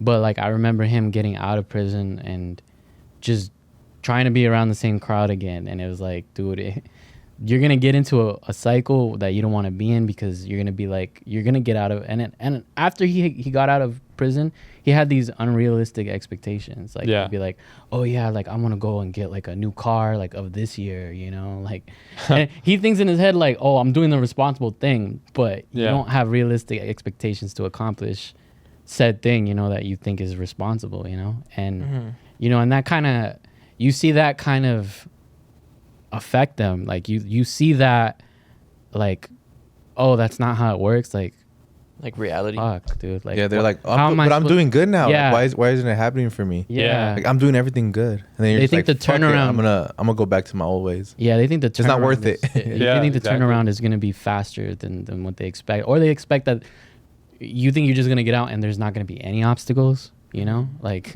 that's just unrealistic. You know. And it's tough because like it's happening to someone that you really care about. I mean, like I don't have a prison record or anything, and life is still so difficult for me to like achieve certain things. You know, for Yeah. someone that's like has these other things holding them down, it's like damn, like this feels so unfair. You know, I used to visit. I'm realizing that there are like other things that I've picked up from my family being in prison. Like sometimes when like I'm on the phone, I cover my mouth. And like that's so like people don't read your lips and stuff. But like I'm like ordering a pizza. Right? I'm like, this isn't the same. I'd be doing the Extra same. ham. I'd be doing the same. Extra ham. I'd be doing the same thing when I'm playing soccer, bro. I'll be talking to the homie next to me. I'm like, Yeah. just so the cameras don't get me. You know, I don't want. I It's don't a Sunday know what league. I'm saying. Or you wait to so that way you can like, this call is being monitored. Yeah. So you gotta like you're almost ready to like take the break and then it doesn't happen. And you're like, you just realize you're just at the awkward ass moment on the phone. Dude, I used to do this thing. Well, my family used to do this, but like we'd be walking down the street. Like let's say we went to like the liquor store or whatever, and we'd see like a police cruiser. We'd call the house and we'd be like, "Hey, there's cops outside. Be careful." Yeah. And then my mom does the same shit. bro, I said that to one of my white friends. I'm like, "Did you guys ever do this?" And they're like, Yeah. "What are you talking about?" Yeah. I'm like, what? Yeah. Like, this is how we kept people in our family like safe. We're like, don't go outside. There's stuff happening. Yeah. Your wife Yeah. always like, what, the rescue heroes are out? Paw Patrol. Paw Patrol. Patrol's out there? For real? Where? I'm trying to get a sticker. Yeah. No, or like we won't like out here we have this thing called a smash unit. There's a Fontana smash unit. And Smash? It's like I don't know if you guys have it. Out I there. think we had Crash. We have smash Yeah. burgers. It's a gang. They do. It's a gang unit. So it's like they that fucks you. Sorry. No, yeah. No, they do kind of fuck you because they're actually their job is that they're the gang unit and they're looking for gang members, whether you're former, current, and they'll run into you and a lot of times they start beef with you. Wow. Like they're kind of it's weird because they're kind of like their own gang in a way. And so like they'll like they're stereotyping that ass. Like I've been pulled over before by a smash unit, literally just because I used to drive an old Honda Accord 2001. And I was tatted. Yeah, You and got I was hella tatted and I had drugs in the trunk. But that's besides the That's point. a different thing. Neither here nor there. Yeah, and it's just like that's crazy because it's like you're looking. I mean, in the sense, it comes from like we're trying to clean up our streets, and at the same time, it comes at the expense of the lengths that we're willing to go to grab people, whether or not they're even of a person of interest or not. You know, Yeah. like. Well, that's crazy because that's kind And of. they only come out on Wednesdays. Sorry, they only come out on like Wednesdays. So everyone in the Is street, that like a special day? yeah, for some reason that's just like that's always been like the schedule. So it's like people don't you'll see a lot less gang members like on Wednesdays for some reason, like on the streets, you know. But that's for that crazy reason. because that's what's the president from El Salvador. That's what he's doing. He's like, Is he really? even if you have a tattoo, he throws you into prison. That's Like, crazy. He's just throwing everybody. Like Clean ass streets. yeah, so now the whole country's like Right. super clean. So because he didn't care, he's like even if you have like one tattoo, prison. Wow. Yeah. Yeah. So right now, they used to be like one of the most dangerous countries, and right now they're one of the safest. They call him the smash president. Smash president. He's Chris. But yeah, right now they're one of the safest countries, and they have like their jails are full and like completely full with like gang members, with people with like just they're like this room would have like 100 people, and they're all just like literally right next to each other. Like Yeah. it's packed. It might as well be a Awful. concentration camp. Yeah. Yeah, I mean it's like a kind of like mentality of what they putting a certain group of people in. you know? Yeah. Yeah. And the crazy part about it is like most people are like, fuck yeah, you know, El Salvador cleaned their act up, you know, but at the same time you're like, fuck, that's kind of And then your homies that live Inhumane. there, they're actually telling you how it's done though, because to the world it's like, look at us cleaning the streets. They don't Yeah, give and you they'll- little details. They'll spare you those details because they're fucked up. But with your homie that's from El Salvador that had his brother that just had a tattoo tells you the details. Like they just picked them up and That's I think even Google put a fucking like a headquarters over there because like it's all Wow. yeah. So It sucks if you got like a bullshit tattoo, you know? Dreams? Like, yeah. That's not a bullshit What? tattoo. That's a My boy's fucking. yadded. That was yadded. Imagine they're walking by and they see Dreams all tatted. They're like, Get your ass in there. I didn't hear about the tattoo thing. I just heard about the criminal history thing. Yeah, But yeah. I don't know. Is that true? Yeah, it is. Oh shit. My That's dad was telling me about that shit. I was gonna say, you know, you're not gonna. Everyone like, complains until there's a fucking Dutch bros outside their door, though. Oh, actually, how far is Dutch Bros from here? Is there one here? Yeah, it's like 5 minutes. Yeah. I'm gonna go there. Yeah. In support. Yeah. Yeah. I do like coffee. I have an addiction. I'm sorry. Yeah, no, you're good. What were you Need saying? it. I was gonna say. well, you were telling us you have a coffee and masturbation addiction, right? Yeah. We'll see which one I give up first. Acosturbation, Yeah. Yeah. Doing Both really doing dehydrate both me. at the same time is Doing both? yeah. That You're just all jittery. Just caffeinated, just jerking off. Yeah. You be, I, It's a you weird gotta mix. stop one of them. Yeah. yeah, You gotta one of them. not jacking off. Yeah. Yeah, that one's like that's like going to the gym. You're like, I gotta go jack off. You know, gotta get my reps in.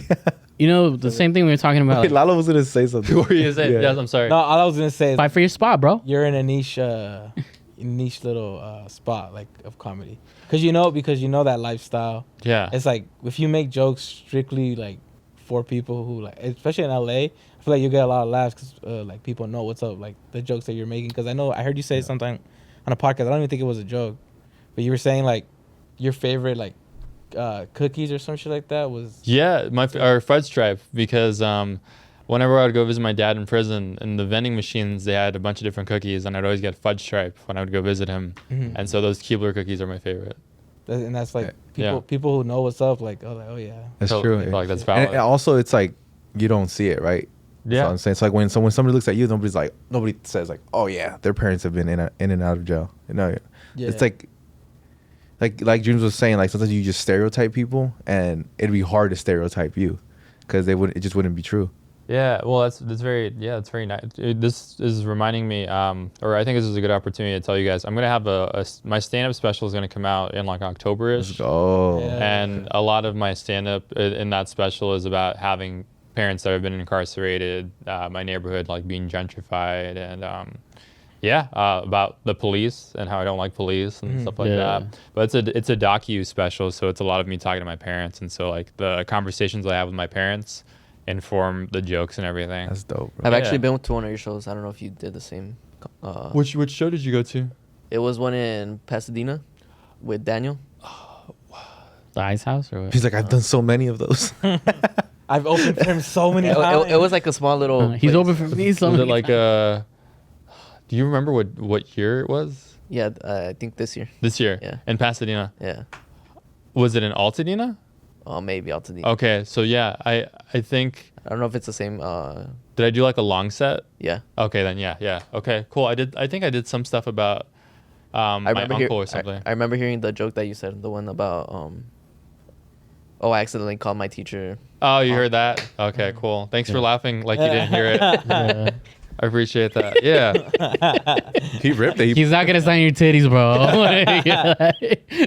Yeah, but I think you were getting to the point of saying about your stand-up that you want to go to film it probably. Yeah. So I'm working on my next special, and if you'd like to film it, I'm busy. all right. Yeah. It's on his phone. But- You make it a horror. Yeah. You already shot it though, or I already shot it. Fuck yeah. I already shot it. I got some help from this company called All Things Comedy. It's the network that Bill Burr Bill Burr, and yeah. Al Madrigal started. So Al, I used to do. Al's one of my favorite comedians. Al, Maria Bamford, and Tig Notaro are like my three favorite. I like Cat Williams a lot too. But I've known Al for a while, and he helped me with my special. I remember I sold a lot of like shoes and like figures, you know, like at the height of like when Dunks and stuff were popular. Like I sold as much as I could to make a theater rental, and I was still trying to like sell some stuff for camera equipment because it was going to be shot like later that week. I ran into Al Madrigal the week of the special recording, and I told him like I need this and this, and his office happened to be right around the corner from where I was trying to sell stuff at. And I pitched it to him, and he was like, I'm going to give you the rest of what you need. that's So he gave me dope. all the camera equipment and everything, and he's helped out a lot. I have him in the special. I have Maria Bamford in the special, and then because Al is on Lopez versus Lopez, he got George to be a part of the special, and so George is in it as Sick. well. Fuck. And so they all kind of like talk about how they've met me and about my stand-up, and I think to have all those people supporting it means a lot because it's also like my first one. but it also means a lot because I get to talk about my parents in a way where they don't usually get talked about. So I'm really pumped to share it. How do your parents feel about your material? It's funny because like I feel like my parents wouldn't laugh at the stuff that I talk about. You know, I feel like they have like a different sense of humor, but I think they get it. I think they feel like it has like a purpose. Yeah.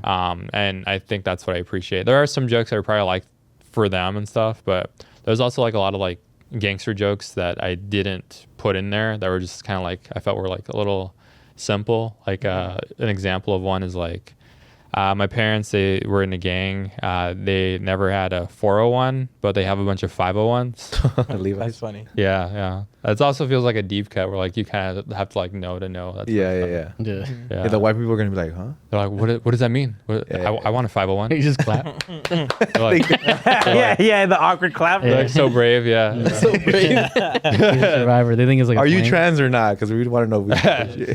That's funny. I mean, So it's already when you say it's gonna come out and stuff already. yeah. So we're working on a release date, and I try to get them to release it as soon as possible. So October seems like the date. Is it gonna come out on ATC? On their YouTube, their I think. YouTube? Yeah, Fuck yeah, yeah. We bro, tried that's pitching it dope. around to some networks and stuff, but I think self release is probably the best. YouTube's the shit, bro. Yeah. We Fuck got yeah. you with the promo. When you guys are, dude. When I get a release date, like an official one, I'll invite you guys to the. Hell That'd be yeah, fun. bro. Let's do it. Yeah. Fuck yeah, bro. That's Yeah. dope. You know, we'll put it on our story and everything, bro. Hell yeah, For I the- appreciate that. No, for the low price of 100. Well, no, we gotta talk Hell business. yeah, No, I'm yeah, just kidding. Collab post. Just wear our shirt, bro. Man. just wear a shirt, bro. There you go. Yeah, I'm at the Q&A. I'm wearing the PLP. Yeah. That's a nice shirt, bro. I'm like, yeah, thank you. This one, right? That's crazy. Starting your own merch line. Are you guys working on any projects for yourselves? Like, do you have anything like in the works? Working Another on- horror movie? Hey, who knows? Who knows? We're working on merch right there. We got JC in the back. For Oh, yeah, watching. We got merch coming. I wonder what it's gonna look like, bro. Yeah, I That's have no crazy. idea. Oh, Like I really wonder what. I like that shirt, by the way. Yeah. Oh, Oh, this one? He didn't know what he was doing. Yeah, you're so. I was like, oh, there's more shirts on the way. Yeah. Like this guy's printing them out. Yeah, that's great. Yeah, I mean, yeah. I wanna hop back in a comedy. Probably like, I don't know, as soon as I get a fucking job that actually accommodates my schedule. Yeah. Yeah. No I wanna get excuses, Let me know when going. you Yeah. hit the mics and stuff. Yeah. For sure. Yeah. And yeah, I think obviously music, right? I'm making more music.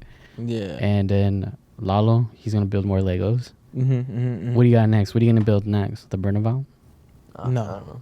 No, I do want to try like Stand up. stand up too. Yeah. Let me Like, guys know. open Let me, mics and stuff. Yeah. Let my Mhm. friends that do it already. Like trying to figure something out where this can become like everybody to write and stuff, like a core group to start going with and like help each other out with our jokes. dude, definitely like make like a writers group or like some kind of accountability group because I feel like having like let's say Monday you all have to meet and share something, like knowing that you have to turn something in is so Yeah. helpful. That's my accountability buddy right here. Accountability. Yeah, I like that. Yeah. I am. Yeah. This makes me want to buy Legos. And I'm not gonna lie. There's a, I got you, bro. And that there's a pisses me lighthouse off. Lego that I really want. It looks so Oh, cool. that's just sick. Yeah, It that spins one. around and it actually has a light. They have a Pac-Man. Is one it too. life size? And highway. Life size. It said life size. You're stupid. Does it say dork every time it spins around? Because it should. It's like the foghorn. It's like virgin. Get some Yeah. pussy. Yeah, Yeah. get some pussy. It's a constant reminder. Your Just- dad had a heart attack at home. I feel like I'm forgetting something today. Oh, I need to put To plug yourself, what's your Instagram? Let them know where people could find you. I mean, okay. Oh, yeah. no, me. All right, go for it. My name is Vince Caldera. You can follow me on IG at Vince Caldera. I'll be posting some show dates. I'll be on the road with a few folks soon too, and then the special should hopefully be dropping in October. I'll keep you posted on that as well. Hell Thank you guys for And having then me. you obviously have your podcast with your boy. I got Sleepover as well. Yeah, with Daniel Cabral, Luis Limas. You've been absent for a while. Been absent for 2 weeks. Got COVID, and then my toilet started to flood. So. Excuses, bro. I don't want it. If he wanted to, he would. If you wanted it, you would have accountability. How do you say it? Accountability partners. Accountability buddy. Is that how you said it? Accountability buddy. Accountability buddy. That's good. Yeah. That's a Shout out my girl, my family and friends. shout out you for coming on, man. We really appreciate it. We've been trying to make this happen for a minute. Hell yeah. You're fucking funny as fuck. We hope to see your comedy soon in live in the flesh. Shout out to everybody who's been listening, watching, interacting with us, and also watching our extra content that's on our OnlyFans / YouTube memberships. Make sure you guys go sign up. We got fucking bunch of stuff popping up Gapes over there. Bunch of crazy stuff. Ain't no gapes. You know, yeah, stuff like that of all those natures. And with that being said, I'm gonna pass on my shout outs to Gazelle. What it do, what it is, what it is not. 501 baby, what's up? Yeah. Yo, shout out Vince for pulling up, bro. You're fucking hilarious, bro. The second you got here, you had us cracking up. I'm looking forward to your special, bro. Fuck yeah, that's dope. Because I feel like that message that you were, I think the underlining message is like, well, you were talking about earlier, about like the cycle of shit and how to like, well, I guess you're just saying your life story, right? Yeah. But there is like an underlying message, and I'm looking forward to hearing it, bro. Appreciate that. Yeah. Thank you guys. Shout out to everybody who's listening right now. Shout out to everybody who be tuning in on the motherfucking members, because you know why? We take your fucking money, baby. We take it for granted, too. Shout out my lady. Shout out my parents. They're in Washington right now. Fucking most random trips, bro. Imagine the mountains. Mexicans in Washington. Yeah. Shout out Daniel Cabral. That would be like, what's up, baby girl? That's my baby girl. Yeah, that's it. Shout out to all y'all. I'm about to DJ. Yeah. Shout out to JC, man. Yeah, she's in the back. Yeah. Shout out to all the members. We've been leaking the guests. Oh, the BTS guests, huh? That's true. In advance lately. So if you guys want to see who the guest is a week in advance, go sign up. Go sign up to the damn. You fucking nosy bastards. Yeah, for real. Get your fucking nose out of our assholes. Yeah, so shout out to the team here. I feel like we've been killing it with guests lately. We've been doing really good. That's right. Yeah. Shout out to my girl. Shout out to all the truckers. Shout out to JC, who's gonna make new merch for us. I wonder what it's gonna look like. Yeah, me too. I want. No idea. I have no idea, but yeah. So imaginative. Oh, sorry. I thought. Oh, he was talking. I was like, you're still talking? Shout out to Vince for pulling up. He reached, a couple times that we couldn't fucking make it happen, but he reached back out. There's some people who like just it doesn't happen, and they're like, well, I'm not reaching back out. Yeah, I'm too big to do this little fucking podcast. Spot, hit us up. You know, you hit us up, and he said, if you got a spot, I would love to come out. Yeah, and like we made it happen. Let's run it back again, huh? Yeah, hell yeah. Next time I'll have Danny here, so you could just sit next to him and he can yap away for an hour. I don't even say anything. Yeah, well, we can't get a word in there with Danny. But that's our boy. Hopefully you come in here next time. You're really cool as fuck, bro. Like, thanks for pulling up. And he's attractive. Yeah. You guys are so nice. You wouldn't go to heaven. Yeah. Or you would. Which one was it? You would for sure be in go to the hell. concentration camp. Yeah, and the attractive concentration camp. I would. The ACC, as we called it. ACC. Yeah. That sounds cool. I'll do it. Yeah, the way you carry yourself is cool, bro. Like you come from like a hard ass background, but you don't got to project that to people. How you were saying, like, I'm sure seeing all that real shit growing up, you can tell people are like, oh, you ain't real, bro. You can tell. And I feel like there's some of that. No, so I don't know. I feel like you're cool as fuck, bro. Appreciate that. So. Yeah, because the opposite of that is like the fool who tries to be hard. Well, you're not even about it. Yeah, you're not even about it. What fool? Your real name's Clarence? Your real name's Clarence. He's on it. He's on. He's a comedian. But shout out to JC too in the building. He's in the back over there. He's cooking. He's been cooking, bro. He's been cooking, and he's excited for you guys to watch it. Shout out to my family. Shout out to my lady, and with that, we out. Peace. Late.